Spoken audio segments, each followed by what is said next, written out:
Hey, good morning, everyone. I want to welcome you to today's Records Management 101 webinar. I'm Elizabeth Abraham, Sales Operations Manager for DocuNav Solutions, and I'll be serving as your facilitator.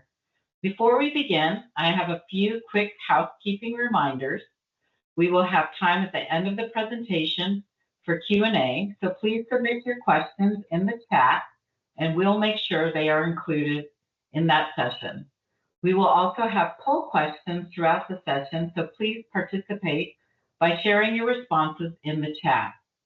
We'll also share a post-session survey link, and we would greatly value your feedback to help us continue making these webinars useful and relevant for you. Finally, a recording of today's session will be sent after the webinar, and you will receive a separate email with links to the slide deck, survey, and registration for our next RMA session. Now, what you have been waiting for, we are pleased to welcome our presenter, Tammy Yarbrough, who has dedicated more than 23 years to New Caney ISD, where she has served as the Records Management Officer since 2013. In addition to overseeing records management, Tammy serves as the District Project Manager for Laserfish. New Caney ISD implemented Laserfish in 2014, and under Tammy's leadership and continued support, the district has successfully used the platform for more than a decade.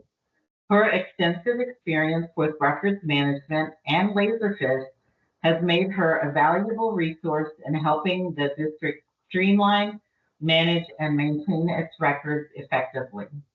So with that, please join me in welcoming Tammy Yarbrough. Take it away, Tammy. Good morning, everyone. Thank you for joining the session on paper records management. So let's go ahead and get started. We have our first question of the day, records management. Where are you on your journey? You can put that in the chat. Are you brand new to records management? You're just getting started, or they just gave this as other duties assigned.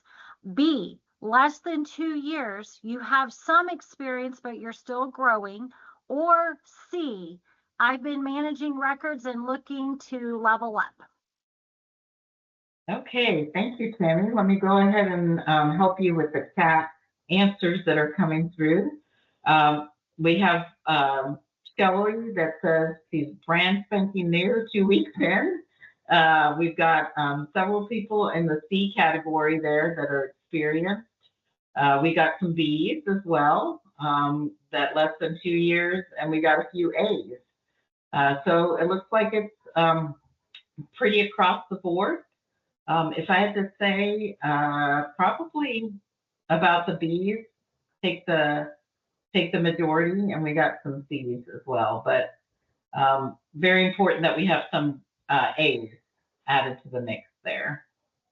Okay, thank you, Elizabeth. Okay, so congratulations if you are brand new to records management.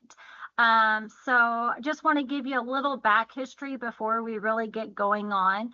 I have worked in the district for 23 years.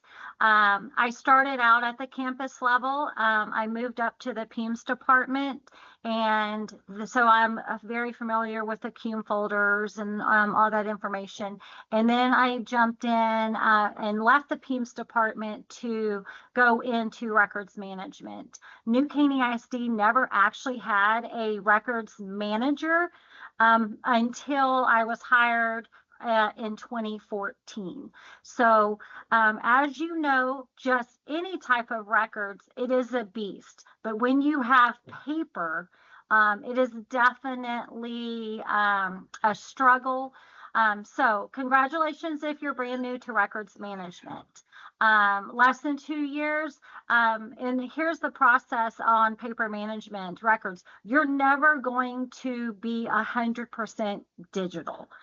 You will always, even still today, we always have paper. So let's go ahead and get started managing paper records efficiently and compliantly. So you're still managing paper, no matter if you're going digital or what. But why are you wanting with the paper products? We need to make sure that we are actually in compliance. If you have paper documents, we just need to make sure that you're actually following the compliance of paper management. Are you working through the TSLAC information, the records retention, the efficiency of managing your paper documents? And on the paper, do you have if you have student QM folders or employee records, are they under lock and key? And then just the cost savings of having all of your paper records, and then just better access on paper records. So let's just talk about what is records management.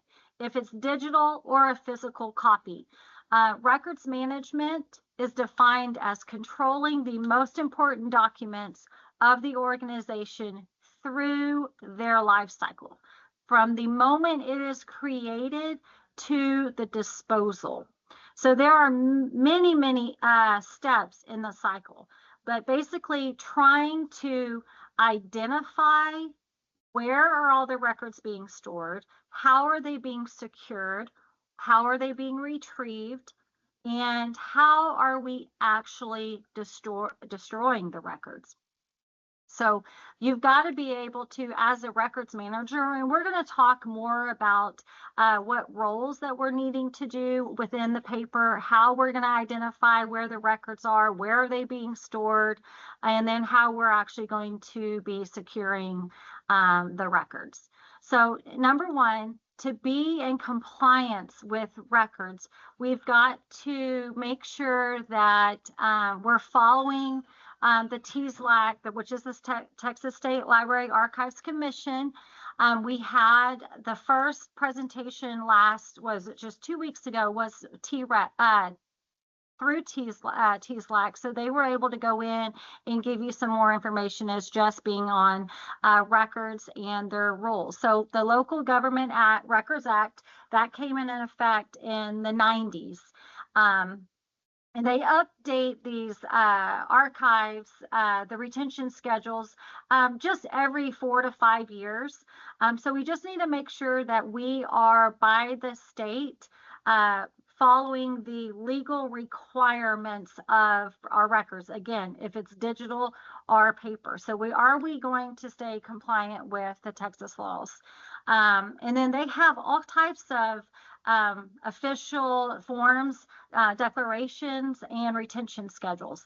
And as a district, you don't have to follow TSLAC's retention schedules. You can create your own, or if you actually have your own retention schedule, you're okay with that. But y'all just need to make sure that y'all are following through on the paper side, especially on when we're trying to get these records destroyed. So like I said, there was never a records manager here at New Caney ISD. So when I was hired in 2014 as the records manager, my number one goal was to actually just find and locate these records on the paper side. So again, what are the functions of a records management officer? Every district titles the records management a little different. There are some districts that have an REMO, and that is actually my title. I'm also in charge of the Laserfish side, but some can be PEMS coordinators that have the duty assigned as a records manager, or it could be a director, or you're in technology, or you're just being assigned as you're in charge of records as that other duties assigned. So the records manager, or whoever has the title of or in charge of the records, your goal is to make sure that you're managing the paper records and conducting an inventory of where all these records are. And are you following which retention schedule? Are you following the retention schedule that the school district has aligned for you? Do you even know that you have a retention schedule? Or has the school board adopted the TSLAC retention schedule? How are we protecting these records? Confidential. Can anyone just go into the storage room and just go pull records? Do you have them in a locked filing cabinet, or do you have an access logs? Let's say a student cum folder. When we had the student cum folders on campus, we just had a storage room, and with all the filing cabinets, they didn't lock.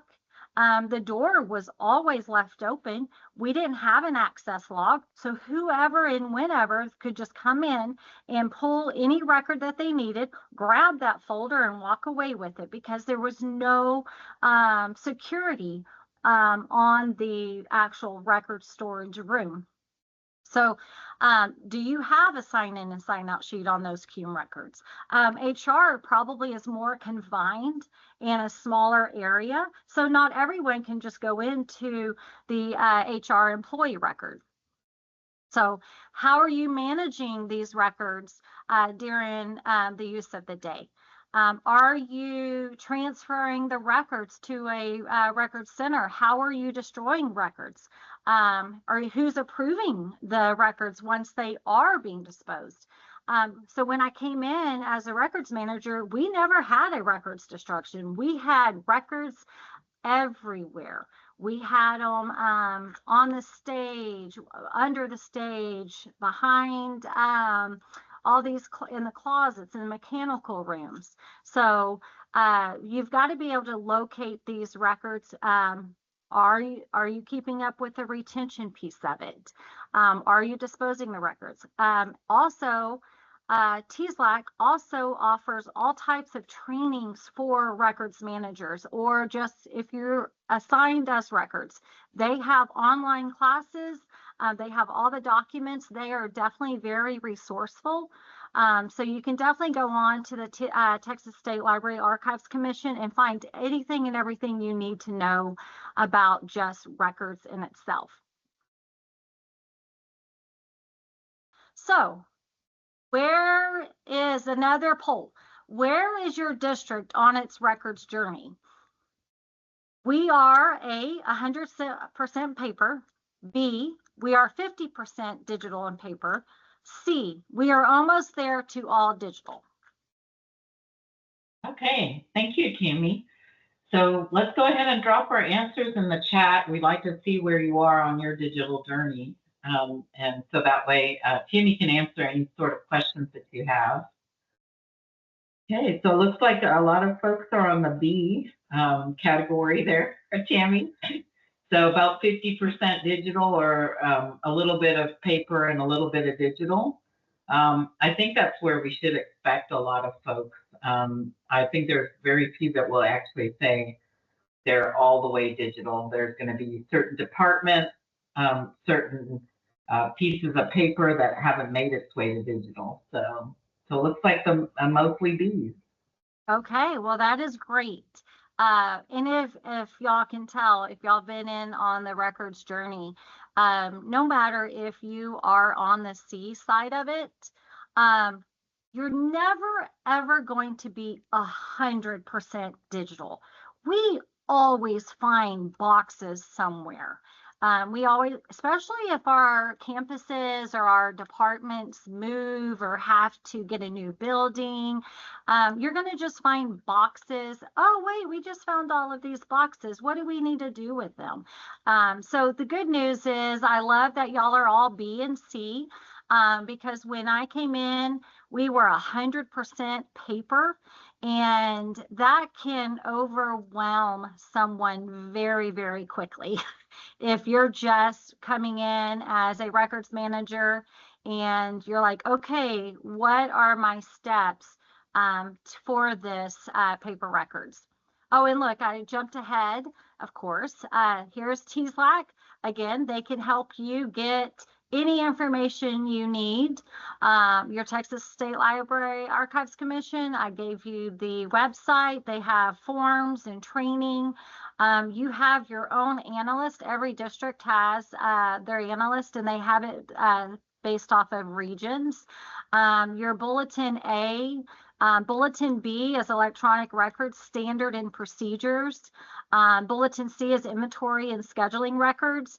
And then it tells you Bulletin D on the Local Government Records Act, and then Bulletin F, your record standard storage.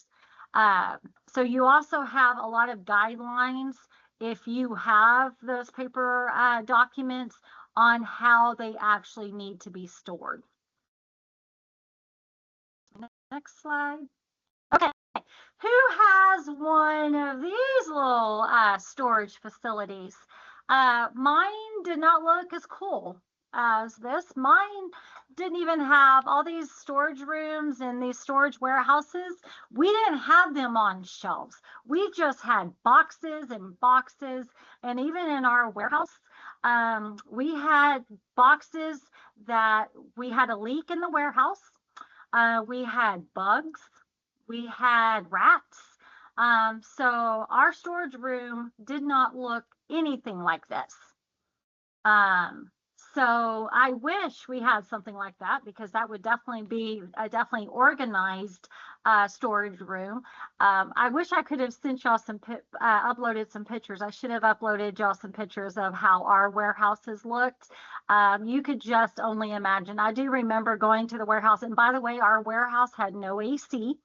And so we had just boxes and boxes all over the ground, stored on top. They fell over each other. They stacked them as high as they could.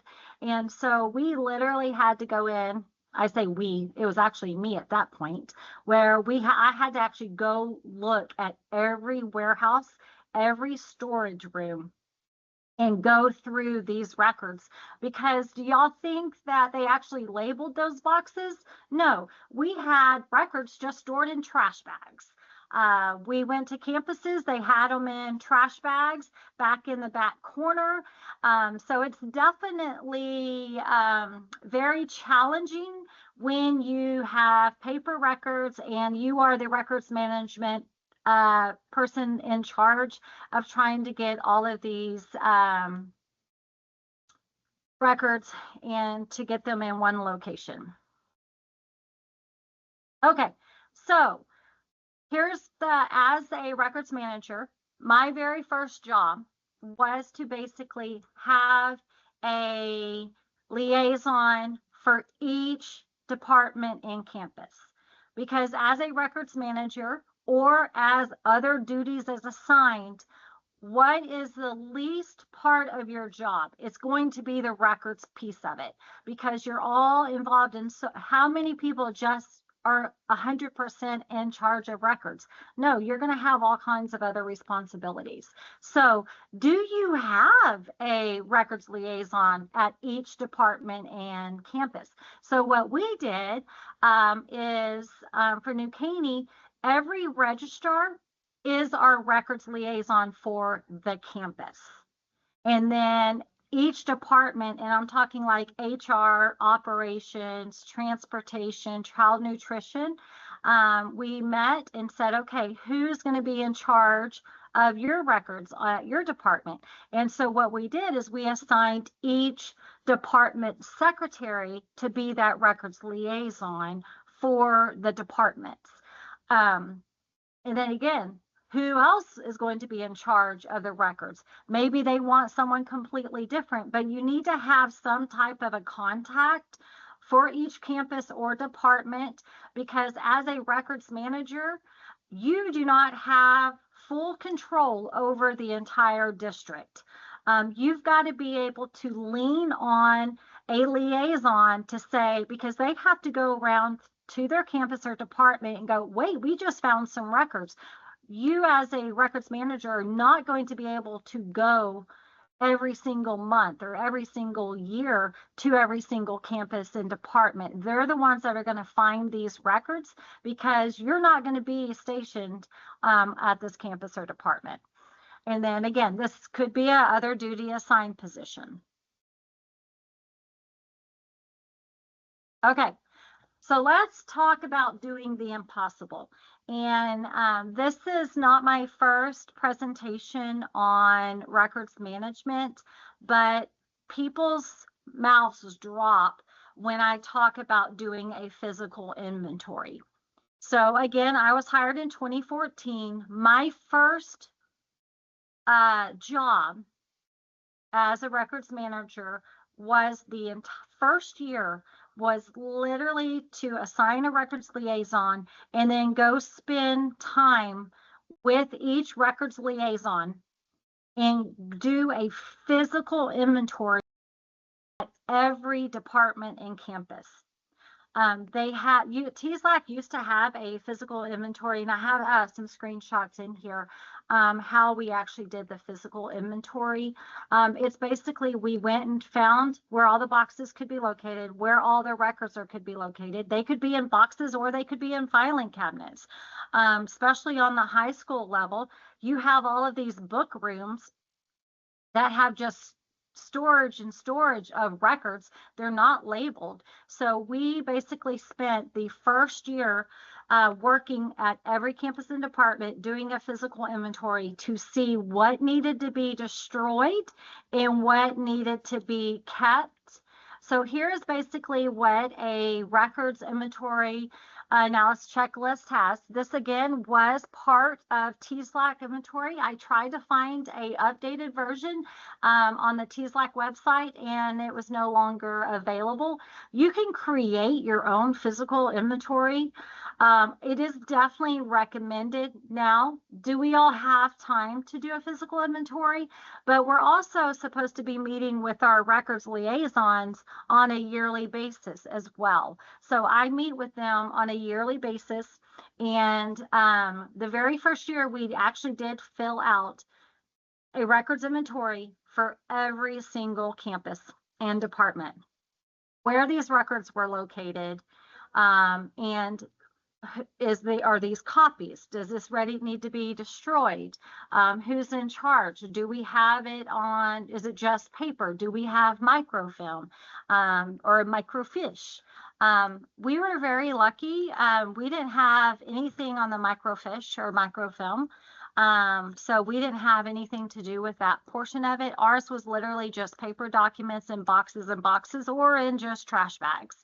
And then we just signed off on this so we knew where our records were and then how bad of shape we were actually in.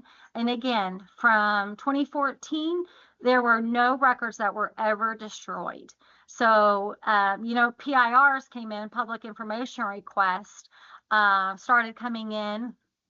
And if you have the information without being destroying the records, you have to provide that. So we definitely have followed the TSLAC retention schedule. And if it has met its retention, we are definitely destroying the records because we have PIR requests all the time coming in. And we're like, sorry, it's met its retention. We cannot keep those records. Where do you start? You start in all of your storage closets, right?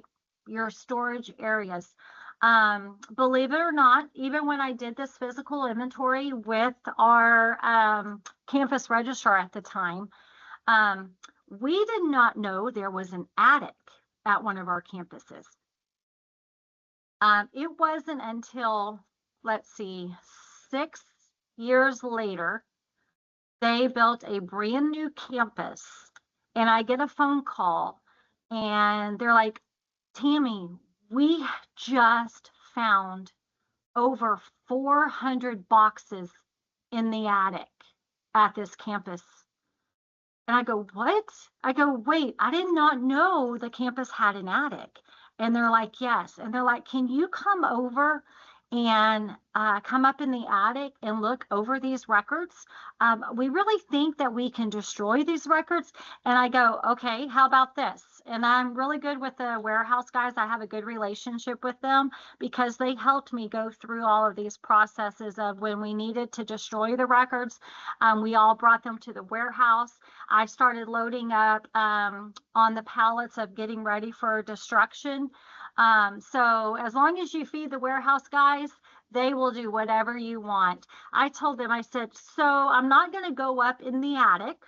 I go, but if you could grab all those boxes and put them down In the hallway, I will come over there and I will look at every single record and box of that. And they're like, deal. So, because by the way, there were tons of rats. There were not lights up in the attic. They had to bring up some lights. So the attic was definitely a scary thought. So I would have never thought that our campuses had attics. So maybe y'all have some attics. Behind the stage, auditorium. They also have like little storage rooms underneath the little stage that they were actually hiding areas, boxes of there as well. Does your campus liaison know where all these little hidden areas are? If you found the boxes of records, that's why it's recommended to do a physical inventory completed for each campus and department. And I know that is doing the impossible, because who has the time to spend at every campus and department for a physical inventory count? But if you are in charge of doing the destruction of these records, you've got to make sure that we are following either the district's retention schedule or TSLAC. So you definitely want to walk with someone familiar with this campus and department. And that one campus that had an attic, by the way, no one knew on that campus that there was an attic until they got ready to move from that campus. So even though you walk through and familiar with it, you just might want to check every single area when you're on the campus. And maybe you want to put someone else in charge of this, right? You have that option as well. But it definitely is a great start of trying to get an inventory for your records. Okay, so once you get those records, okay, is there security? Again, locked cabinets. Who has access to these records? Not everyone has access to HR records. Not everyone has access to the student records. So on paper records, how do you have security set for paper records? Are you in compliance with FERPA, right? FERPA is a huge thing. So you've got to have some type of security on any of these records. Again, preventing data breaches. So we had some just student cume folders, right, that were sitting on a receptionist's desk. And I don't know what they were doing, but at one point, a parent reached over and grabbed the student cume folders and walked out with it. We caught them on camera. And of course, it was not their students. They just went and grabbed the student cume folders and walked out with them. Okay, that is definitely a data breach. So again, do we have some security in store for all of your paper records? I have a little cute little design here, calculating retention timelines. Okay, so a lot of our student records are 5 years after the student graduates or the student withdraws. So how would you count that? So if at the end of this 24-25 school year, if the documents are a 5-year retention, you literally would count the next school year and then count your 5 years, and then that would be your 29-30 school year for you to be able to destroy your records. A lot of SPED records are 7 years, especially on the TSLAC retention tables. Not everything is just by school year. If you're talking HR or payroll, some of it is by calendar year or physical year. And then you have the school year. Mainly on the student side, it's school year. On the payroll and some finance, it's physical and calendar year. Our school year, of course, is July 1 to June 30th. And then some you have start of a September, or you start as January. So you've just got to make sure that on the digital side, yes, it's easy to manage, but are you completing your paper documents based off of the retention timelines? Okay, so a physical pathway to destroy paper records, okay? How many boxes are you ready to destroy? Number one, you've got to do an inventory. and you've got to have some type of a location for the records to be destroyed. Are you going to have, how is this going to be in-house? Is it going to be outsourced? Who's going to be doing it? Is it the campus's responsibility, or is it the records manager responsibility? At my time, once we did the physical inventory count, we said, okay, we cleared out this part of our warehouse, and we're like, okay, so I created a storage label, and they had to document every box that was sent for destruction to the warehouse. And then we would go in and say, okay, we're ready for destruction. Do you have a paper shredder? At first, my great idea, by the way, I have, through the whole destruction, I'll tell you our process. I had a great idea. I was going to buy this huge shredder, and I was going to shred all of the documents. Well, that lasted like a day, because there's no way impossible one person can do all of the shredding for all of the records. So let me tell you a little bit about what we did at the very beginning.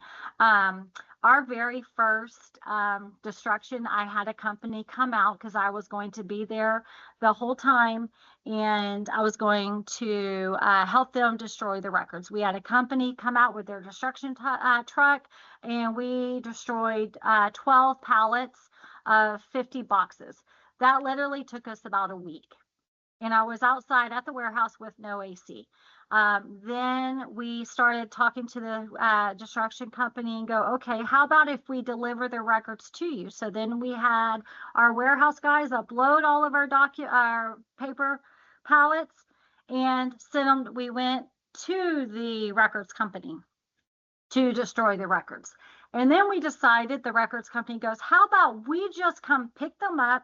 Y'all load them in our truck. We'll take 12 pallets at a time at 150 a piece for 12 pallets. So it was literally 150.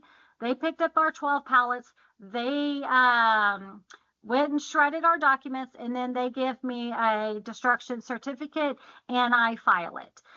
So there is some cost to it. But also, just a heads up, if y'all don't know, we get rid of textbooks for destruction as well. If you, on our company, if you throw in textbooks, it is free, no matter what. So for the last 3 years, we have not had to pay for destruction at all, because we always put in textbooks to destroy.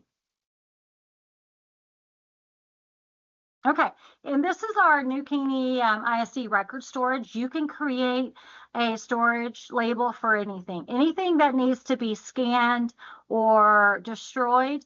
They have to put in their department and campus, their school year, the destruction date. The record number comes from TSLAC. A lot of our registrars and our records liaison, they might not necessarily have that record number, and I'm okay with that, as long as they can go in and give me the brief description and series title and the retention period. You can't just put miscellaneous files, right? You have to be descriptive in the forms, and they have to fill out the retention period. They have to fill out the destruction date.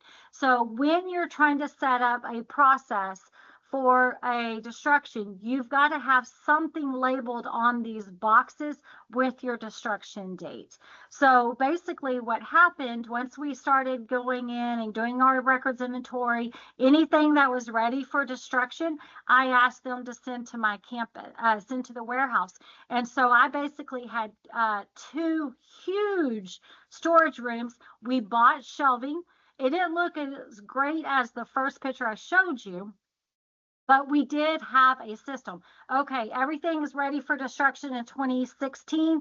Let's have it here. And then I had it by school year. So then we would just keep a record of it. And then they started sending records to the warehouse at all times. And I would be at the warehouse at least 2 days a week for the first 2 years, because we were just trying to get organized and see where all of our records are. And I would actually do records destruction every 3 months. up until we got caught up. Okay. So records retention life cycle, basically it's the creation, the classification, active use, who is needing to access it, do we have storage, who is reviewing the records destruction, do you have someone going in and looking over, hey, yes, this is actually true, ready for destruction, because sometimes they didn't know, they just put in 2 years. So that's why I had them label the boxes, because I actually wanted to make sure that they knew that, hey, you can't send student records and have it destroyed every year. There's certain documents that have to be kept for the 5 years. There's not everything that's just by a year. So you have to actually have a review process of things that are needing to be destroyed. Do you have any records that are on legal holds? If you need a legal hold, how are you doing that on the paper side? How are you doing it on the digital side? There's definitely a whole process for legal holds. Also, once it's ready for disposition, we created a disposition log. If it's ready for disposition, even the box had to have a storage, but the records liaison had to fill out a disposition log. Prepared by the liaison, it had their admin approved, and then it routed to me to actually sign off. So everything that was ready for destruction, I would pull these disposition logs up and go, okay, our company's coming. Here's everything that's going to be destroyed. And then when I get the actual destruction certificate, I tag everything in. Here's everything that was destroyed. I fill in the documents and I file it. So there's definitely a process. We have had a parent complaint of saying, hey, I needed my records and they destroyed it. And then all you have to do is provide the TSLAC laws and you're good to go. You've got coverage. Okay, so again, are you ready for disposition of your records? We use the storage label. On our end of it, again, I worked really well with the warehouse guys. They always called them Tammy boxes. Oh my gosh, we're here going to Tammy boxes. They would go pick them up from the campuses or the departments and bring them to the warehouse. They would let me know, hey, I just picked up 100 boxes. You're good to go. Let's get another work order set. So we had work orders from the campus secretaries would go in and go, okay, I need 50 boxes ready for destruction. Please send them to warehouse 2. And so we had a process. Vanishing Documents is the company we use. It is out of Katy. We are in the new Caney ISD area, so we're 20 minutes north of Houston. It definitely is a good hour drive for them to come out, but they have no problem. I have never had any issues. This is the only company that we have ever used was Vanishing Documents. And then, of course, the final step is they're destroying the records. You have your certification saying that they have been destroyed. Everything is filed, and it's easy peasy. Okay, so what is the benefit of moving to digital? There is definitely a lower cost. Going paperless does reduce print, copy, and physical storage cost. Removing those large filing cabinets and freeing up office space and floor space. So we were able to get rid of all of our cume rooms because, of course, we went electronic. We were able to get rid of all of our employee files, our operations, and they were able to use that space. They made them into conference rooms or offices. So you're definitely going to free up some space for offices. And then you're going to spend less money on your paper, ink, printers, and folders. And then just being able to sit there and having to file all of these files in filing cabinets, and then you're getting grease all over you. So again, not losing important documents. When we went digital in 2015, remember 2014, I spent a year on campus. 2015, we realized we had over 76 lost paper cume folders. And so we had a lot of filing errors. We couldn't find the documents because they were misfiled. So you're wasting work hours tracking down lost or misfiled paper. And then you're, of course, enhancing your security, because on our site, on the Laserfish, every document, there is a security attached to it. If they don't have access to it, they will not be able to view it, no matter what. Also with Laserfish, you have an audit trail. Whoever opens a file, looks at it, changes it, deletes it, we have it on file. So you can always have documentation and audit trails on digital documents. Digital records, what's the benefit? It's very fast and easy retrieval. I just want to talk about, so we have Laserfish and Skyward is our student folder that updates every 20 minutes. So if a student, and I don't know about y'all, but our students move from campus to campus all the time. So if I'm withdrawing today from a campus, tomorrow I'm starting at a new campus, on the digital, that cume folder immediately transfers to that new campus, and everyone has access to view those. And that is very beneficial. Again, you're able to control version. Security is a huge piece. And again, cost saving space. Yeah, you have some cost with the actual product in itself and then servers and stuff. But if you outweigh basically having it on filing cabinets and fireproof cabinets, it's definitely going to be cheaper going the digital route than the paper. I was wondering if I was running out of time. Do we have any questions? I know I tried to run through this really quick because I didn't pay attention to what time I'm supposed to end anyway. Tammy, you're good. You're good. And we do have time for questions. So we did get a lot in the chat. So I'm going to go ahead and start with the first question. The question is regarding your comment on changing retention schedules. If the retention schedule changes, does that affect new records going forward, or does it affect the records so that something in its last year or of a 75 retention schedule may suddenly get 25 years added to it? So I guess it's like that question of if you're going to make up that, what is it going to be? So, you know, whether it be past or whether it's future. Okay, so let's start. A few years ago, I don't know if y'all remember the threat assessments. They were we had it at 5 years. Okay, but then they made a change. The threat assessments is the date of the birth of the child at 24 years. So we made that change immediately. So I pay attention to the changes. Now, if it's past the records retention and you've already destroyed it, then yes, right? The law didn't go in effect until this date, right? The update. But if we still have the documents, I make that change immediately. On the digital side, I was able to make that change to the date of birth of 24 and refiled everything. So moving forward, we're never going to delete anything that is that's met his retention, right? So now it's date of birth. But I always pay attention. Again, they don't update all the time, but you do need to pay attention if you're following the TSLAC and make those changes. On the paper side, you would definitely go in and go, okay.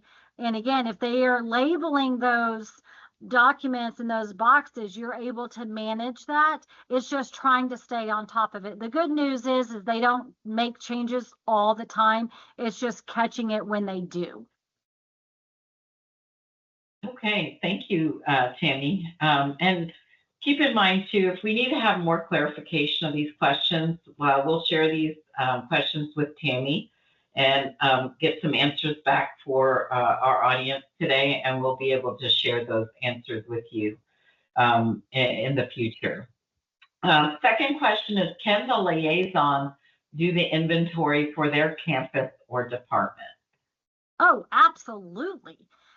I was new in this role, so I wanted to see where all the records were. And since I was new in this role, I had to figure it out. So I wanted to do it. You can definitely say, I'm not doing it, send it to your campus. Y'all are in charge of whatever you want to do. So for sure, just train them what they're looking for. Okay. And at what point is the state of the record so unhealthy to be around that they can be destroyed? Let's say, so in your case, you had talked about it, the attic, and said if a place is infested with rodents, is there not a danger of like a virus? Or if a box is full of roaches and roach droppings everywhere, where do you kind of draw the line there, Tammy, as far as like the records being important enough to preserve? Oh, I so get that. I mean, I'm telling you, when I opened one of those boxes and I had lizards jumping out, it was a little scary. So the good news about paper is by the time you're going through all of those boxes, you can't see anything on those documents anyway. So most of that stuff was already ready for destruction. And if they get wet, all the paper is smeared. And so the main thing is I basically said, okay, so the boxes that I found that we could not legible, or like you said, they have rat droppings or roach droppings. I basically said, hey, TSLAC, there's nothing we can salvageable for this box, for these records. We have to destroy them. And so as long as I was in communication with TSLAC, they're good to go. So you do have the options. If you can't read the documents on paper, right? People are writing in pen and stuff. It got wet and all the droppings. It's not salvageable. So you're good as long as you have some type of the documentation when you destroyed it and why. Great. Thank you very much for clarifying that. Which software are you using to manage the paper records before things are transferred from paper to digital? Yeah, I was doing an Excel spreadsheet. Okay. Okay. Yeah, I mean, that's pretty typical as far as like trying to manage it, but that's not a long-term solution. Right. And then I think you already covered this in your presentation. Is there a specific company for the free shredding? And I think you mentioned that it was the Vanished Documents company, correct? Yes, Vanishing Documents. They're in Katy. Okay. And I just did a search for destruction companies. There's tons out there, right? This is the cheapest that we could do. Having them come out on site is expensive. Delivering it to them was cheap as well. But if you have a quantity of boxes and pallets, it is definitely cheaper. And if you throw textbooks in, you get it for free. And it's Vanishing Documents. Okay. I can send an email with the information, and then we can send it out to y'all on the presentation. Yep. Okay. We can do that. We'll do that post. We did get that question in the chat as well, as far as like sending out this deck, sending out like the recording. We will be able to do that post this session. So just check your emails and you should be able to get that after the session. And the other question that kind of tags along with the textbooks, Tammy, was there a requirement of a certain number of textbooks to be present? Could it be 1, 20, 30, 50? How many? We just needed a pallet. We just needed a pallet. Okay. So just a pallet is what was required in order to get the free destruction. Yes. Okay. And then we have some other ones here. Is there a master list of what should be in a paper cumulative student file? We are struggling with whether we have to print things like test scores, online registration documents, report cards, etc. For the paper files. All of this exists electronically, but in various locations. I created something way back when we first started this, like within just when we went on the digital side of having an organization of a cum folder. And so I do have something lined out for that as well. And I know we're going to talk about this, but I could, we're having sessions, and I know Elizabeth's going to talk about it, I can also add that into our next presentation about just like student records as well. Okay. Thank you very much, Tammy. And do you have a copy of your business case for fully electronic Q files? Yes, I do. It's huge, but I sure do. Okay. We'll try and find a way to get, provide that information, because I know as people have these discussions, especially as it relates to budget and getting their leaders involved as far as understanding how important it is to get these paper files to digital. It's just something to be able to share that information with surrounding school districts or districts that are going through the same process. And then the last question I think you already covered, but I think they probably reiterated. You mentioned at the beginning that TSLAC retention schedules do not have to be followed, and can you clarify? Okay, so I do know on TSLAC, if you, as the district, and you adopt the TSLAC retention policies, for me, that was the easiest way. I do know a neighboring district at the very beginning, they created their own records retention policy, and that's fine. It just has to be adopted by the board and let TSLAC know that y'all are using theirs, and then they would ask for a copy. You do not have to have your own. You can follow TSLAC. So it's just up to you on your district. If you have a district policy already on retention, then you can just make sure it is adopted by the board, because if there's any questions, this is your policy.